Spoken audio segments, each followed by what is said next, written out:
கொள்கைகளையுமே தாங்கி அடி பெறலாமல் இங்கு அமைப்பு கொட்டி கொண்டிருக்கின்ற கள போராளிகளே, மண்ணுரிமை போராளிகளே, மண்ணுரிமைக்காக உயிர் நீத்த போராளிகளுக்கு இந்த தருணத்திலே இந்திய குடியரசு சார்பாக ஜெய்பீம் கலந்த வீர வணக்கத்தை நான் உறுதியாக்கி இருக்கின்றேன். அண்ணல் அம்பேத்கர் அவர்களும் அவரோடு தோளோடு தோள் நின்ற தாத்தா இரட்டைமலை சீனிவாசன் அவர்களும் மண்ணுரிமை பற்றி, பஞ்சமி நில மீட்பை பற்றி கிட்டத்தட்ட ஒரு 200 ஆண்டுகளுக்கு மேலாகவே இந்த தமிழகத்திலே பேசிக் கொண்டு வருகின்றார்கள். 200 ஆண்டுகளுக்கு மேலாகவே ஒடுக்கப்பட்ட மக்களுக்காக கொடுக்கப்பட்ட அந்த பஞ்சமி நிலம் என்ன ஆனது? ஒடுக்கப்பட்ட உரிமைகளுக்காக போராடிய அவருடைய வாழ்நிலையை உயர வேண்டும் என்று கூறப்பட்ட அந்த பஞ்ச நிலம் என்ன ஆனது என்று வருகின்ற ஆட்சியாளர்களை நாம் கேள்விக்கு உட்படுகின்ற ஒரு சூழல் தான் இன்ன வரைக்கும் நடைபெற்றுக் கொண்டிருக்கின்றது. வெள்ளைக்காரன் நமக்கு கொடுத்த, அதாவது இந்த மக்கள் உணவின்றி, உடமையின்றி, நிலமின்றி தவிக்கின்ற இந்த மக்களை கை தூக்கி விட வேண்டும் என்று வெள்ளைக்காரனால் கொடுக்கப்பட்டதுதான் பஞ்சமி நிலம். அந்த பஞ்சமி நிலமானது அப்போது இருக்கின்ற அரசானது மறைமாற்றம் செய்ய ஒன்றும் இல்லாமல் எங்கேயாவது பிழைக்க வந்தவர்களெல்லாம் இன்று அந்த நிலத்தை கபலீகரம் செய்கின்ற ஒரு போக்கு நடைபெற்றது. எங்களுடைய மாநில தலைவர் போற்றுதலுக்குரிய டாக்டர் சேக்கு தமிழரசு அவர்கள் 1984 சட்டமன்றத்திலே இருக்கின்ற போதும் சட்டமன்றத்திலே பேசுகின்றார். எங்களுக்கு ஒதுக்கப்பட்ட அந்த பஞ்சமி நிலம் என்ன ஆனது? பஞ்சமி நிலத்தை மீட்டு இந்த மக்களுக்கே மீண்டு கொடுங்கள் என்று சட்டமன்றத்தில் பேசினார். அப்போது இருந்த தமிழக முதலமைச்சராக இருந்த செல்வி ஜெயலலிதா அவர்கள் பஞ்சமி நிலத்தை மீட்பதற்கு ஒரு ஆணையத்தை உருவாக்கினார். அதன் பிறகு ஆட்சி மாற்றங்கள் மாறியன, காட்சிகள் நடைபெற்றன. அதற்கு கலைஞர் கருணாநிதி அவர்கள் முதலமைச்சராக இருந்த போதும் பஞ்சமி நிலம் அப்போதும் பேசப்பட்டது. ஆனால் அப்போது இருந்த கலைஞர் கருணாநிதி அவர்கள் கருப்பன் ஐஏஎஸ் தலைமையிலே பஞ்சமி மீட்பு ஒரு ஆணையத்தை உருவாக்கினார். அந்த பஞ்சமி நில மீட்பு ஆணையத்தை உருவாக்கிற போது அந்த கருப்பன் ஐஏஎஸ் தலைமையில எங்கெல்லாம் பஞ்சமி நிலம் இருக்கின்றதோ அந்த பஞ்சமி நிலத்தை எல்லாம் மீட்டு அந்த மக்களிடமே ஒப்படைக்க வேண்டும் என்று ஆணையம் உருவாக்கப்பட்டது. என்ன ஆனது அந்த ஆணையம்? ஒன்றுமே புரியவில்லை. ஆனால் ஆட்சிகள் மாறிக்கொண்டே இருக்கிறதை ஒழிய பஞ்சமி நிலத்தை பற்றி இதுநாள் வரை ஆட்சியாளர்கள் அவ்வப்போது ஞாபகப்படுத்துகின்றார்கள் ஒழிய அதை மீட்டுக் கொடுக்கப்படவில்லை.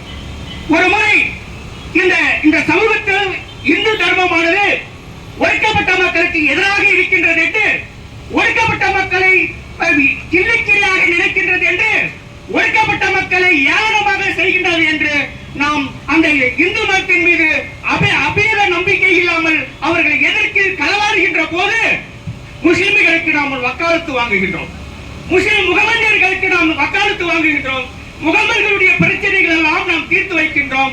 நம்மளுடைய சட்டமன்ற உறுப்பினர் கூட முகமதியருக்காக வாதாடுகின்றோம், போராடுகின்றோம், களத்தில் இறங்கி சப்பக்கட்டு கண்டிக்கின்றோம். ஆனால் ஒரே ஒரு முகமதியர் கூட இந்த நாட்டிலே ஒடுக்கப்பட்ட மக்களுக்கு அநீதிகள் இழைக்கப்படுகின்ற போது ஒரு நபர் கூட நமக்கு வக்காலத்து வாங்குவதற்கு இங்கு துப்பு இல்லாத இந்த முஸ்லிம் இயக்கங்கள் என்பதை நீங்கள் புரிந்து கொள்ள வேண்டும். நான் ஏதோ முஸ்லிம்களுக்கு எதிரானவன் அல்ல, நான் ஏதோ முஸ்லிம்களுக்கு ஆதரவானவன் அல்ல.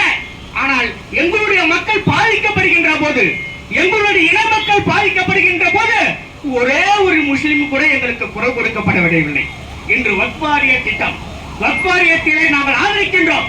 இந்திய குடியரசு கட்சி வக்ஃப் வாரிய சட்டத்தை ஆதரிக்கின்றோம். ஆனால் இருப்பினும் அந்த வக்ஃப் வாரிய இயக்கத்திலே சட்டத்திலே எங்களுடைய பஞ்சமி நிலம் இருக்கின்றது என்பதை நீங்கள் புரிந்து கொள்ள வேண்டும். அங்கு வக்ஃப் வாரியத்தின் நிலைமை எல்லாம் பஞ்சமி நிலம் என்பதை நீங்கள் புரிந்து கொள்ள வேண்டும். கணக்கை ஏறுங்க.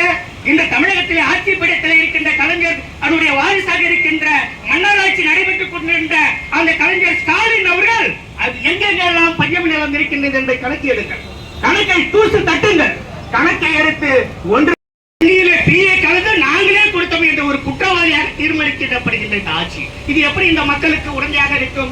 இது எப்படி இந்த மக்களுடைய உரிமைகளுக்கு ஆதரவாக இருக்கும்? இது எப்படி இந்த மக்களுடைய நலன்கள் அக்கறையாக இருக்கும் என்பதை நீங்கள் புரிந்து கொள்ள வேண்டும். எங்களுடைய போற்றுதலுடைய டாக்டர் சேக்கு தமிழரசன் அண்மையிலே ஒரு செய்தியாளரை சந்தித்தார். கிட்டத்தட்ட 1.5 கோடி மக்களாக இருக்கின்ற எங்களுடைய உரிமைகள் பறிபோகின்றது, எங்களுடைய உடைமைகள் பறிபோக்கப்படுகின்றது. எங்களுடைய வேலை வாய்ப்புகள் பறிபோக்கப்படுகிறது, எங்களுடைய அடக்குமுறைகள் பறிபோக்கப்படுகிறது. இதுக்கு இந்த ஆட்சியாளர் என்ன சொல்ல போகின்றார்? இந்த ஆட்சியாளர் எங்களுக்கு என்ன தீர்வு கொடுக்கப்படுகிறார் என்று சட்டமன்றத்தில் பேசவில்லை. இல்லை என்றாலும் மக்கள் மன்றத்தில் இந்த நாள் வரை பேசிக் கொண்டு வருகின்றார். சாதி கணக்கு எடுங்கள், சாதி கணக்கு எடுக்க வேண்டும், சாதி மக்கள் தொகை கணக்கு எடுக்க வேண்டும் என்று கூறுகின்றார்கள். ஆனால் 1.25 கோடியாக இந்த நாட்டிலே வாழ்ந்து கொண்டிருக்கின்ற 1.25 கோடியாக இந்த நாட்டிலே வாழ்ந்து கொண்டிருக்கின்ற எங்களுக்கு என்ன நாள் வரை உரிமைகள் மறுக்கப்படுகிறது. எந்த ஆட்சியாளரும் கண்டுகொள்கின்றார் என்றால் நிச்சயமாக இல்லை என்று நான் சொல்ல முடியும். காலைநிலை சென்று பாருங்கள், எங்கு பட்டாலும் வெட்ட வெளிச்சமாகவும் மண் இல்லாமலும் வீடு இல்லாமலும் அடைந்து கொண்டிருக்கின்றார் என்னுடைய இன மக்கள். ஆனால் யாரும் குரல் கொடுப்பதற்கு வக்காலத்து வாங்குவதற்கு யாரும் இல்லை. சட்டமன்றத்தில் 46 சட்டமன்ற உறுப்பினர்கள் சென்றார். ஆனால் அந்த 44 சட்டமன்ற உறுப்பினர்கள் இந்த மக்களுடைய வாழ்முறைக்கு பாடுபடுகிறார்கள் என்றால் இல்லை என்று நான் சொல்லலாம். கட்சியுடைய நலனுக்காகவும் கட்சியுடைய கொள்கைகளுக்காகவும் அவன் வளமாக வாழ வேண்டும் என்பதற்காகவே அங்க இருக்கின்ற சட்டமன்ற உறுப்பினர்கள் வாராடி கொண்டு இருக்கின்றார்கள் என்றால் இதை நாங்கள் என்ன சொல்வது? புரட்சியாளர் அம்பேத்கர் அதற்காகவே இடஒதுக்கீடை கொண்டு வந்தார்.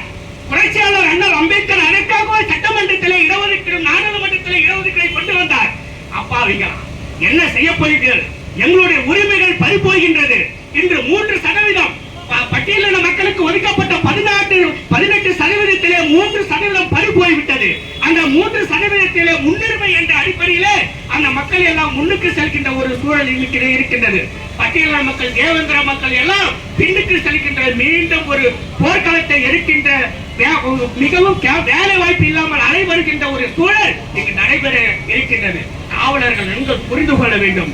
கஞ்சாவா இருந்தாலும் ஆதி திராவிடரை கைது செய்கின்றீர்கள், மதுவாக இருந்தாலும் ஆதி திராவிடரை கைது செய்திருக்கின்றீர்கள். அவன் படிப்பதற்கு இந்த அரசு என்ன செய்து கொண்டிருக்கின்றது? அவன் வாழ்நில உரிமைகளுக்கு இந்த அரசு என்ன செய்து கொண்டிருக்கின்றது? எங்களுடைய போட்டுதலுடைய டாக்டர் சேக்கு தமிழரசுடைய கரத்தை வலுப்படுத்த சட்டமன்றத்தில் பேசிய 22% நீங்கள் உருவாக்கப்பட வேண்டும் என்று எங்களுடைய சட்டமன்ற தலைவராக இருந்த எங்களுடைய போட்டுதலுடைய டாக்டர் சேக்கு தமிழரசன் மக்கள் தொகை அடிப்படையில் 22% இடஒதுக்கீடு வழங்கப்பட வேண்டும் என்று சட்டமன்றத்தில் பேசினார். என்ன செய்யவில்லையே. அது மட்டுமல்ல, எல்லாத்திலும் இடஒதுக்கீடு இருக்கின்றது. அதாவது துணைத் தலைவரிலே இடஒதுக்கீடு இல்லை. அந்த துணைத் தலைவர் சேர்மனாக இருக்கின்ற மாநகராட்சியில் சேர்மனாக இருக்கின்ற சேர்மன் துணைத் தலைவர் இடஒதுக்கீடில் வர வேண்டும். ஊராட்சி மன்ற தலைவர் இடஒதுக்கீடில் வர வேண்டும். அந்த சட்டத்தை தமிழக அரசு இதனால் விட இயற்றியதா? அந்த சட்டம் இதுவரைக்கும் அதாவது சுப்ரீம் ஹைகோர்ட்டில் நடைமுறையில் அப்படியே கிடப்பில் போடப்பட்டுள்ளது. என்ன செய்து கொண்டிருக்கிறது இந்த அரசு? என்ன செய்ய போகிறீர்கள்? ஏன்னா உங்களுடைய கணிப்பை எல்லாம் ஆதி திராவிடனுடைய வாக்குகளை, ஆதி திராவிடன் ஓட்டுகளை எப்படியும் யாரோ ஒருவரை வைத்து நாம் மடைமாற்றி ஏதோ ஒரு பிரச்சனையை தேர்தல் நேரத்திலே ஆதி திராவிடனுக்கும் வன்னியனுக்கும் ஒரு பிரச்சனையை கிளப்பி விட்டு ஓட்டுகளை அறுவடை செய்து கொள்கின்றோம் என்ற போக்கு திராவிட அரசிலே இருந்து கொண்டிருக்கின்றது. நீங்கள் நன்கு புரிந்து கொண்டவர்கள், அன்புசார் தோழர்கள், அருமை பெரியவர்களே, இந்த நாடு தாழ்த்தப்பட்டவனுக்கும் பிற்படுத்தப்பட்டவனுக்கும் உள்ள நாடு. இந்த நாடு தாழ்த்தப்பட்டவனையும் பிற்படுத்தப்பட்டவனையும் ஒரே சேர்ந்த தமிழ் இனத்தை சார்ந்த நாடு. உங்களுக்குள் ஒரு பகைமையை ஏற்படுத்திக் கொள்ளார்கள். நீங்களும் மனிதர்கள், நானும் மனிதர்கள் என்ற ஒற்றுமையை நிலைநாட்டிக் கொண்டு இந்த மக்களுக்காக வருகின்ற தேர்தலிலே இவர்களை புறம் உடுக்கை காட்டி ஓட வைக்க வேண்டும். திராவிட இயக்கத்தை இந்த நாட்டை விட்டு துரத்தப்பட வேண்டும். எப்படி பிஜேபி ஆனது இந்த நாட்டு எங்களுக்கு எதிராக இருந்து கொண்டிருக்கின்றதோ அதே போன்று திராவிட இயக்கமானது ஒடுக்கப்பட்ட மக்களுடைய நலனுக்கு, ஒடுக்கப்பட்ட மக்களுடைய உரிமை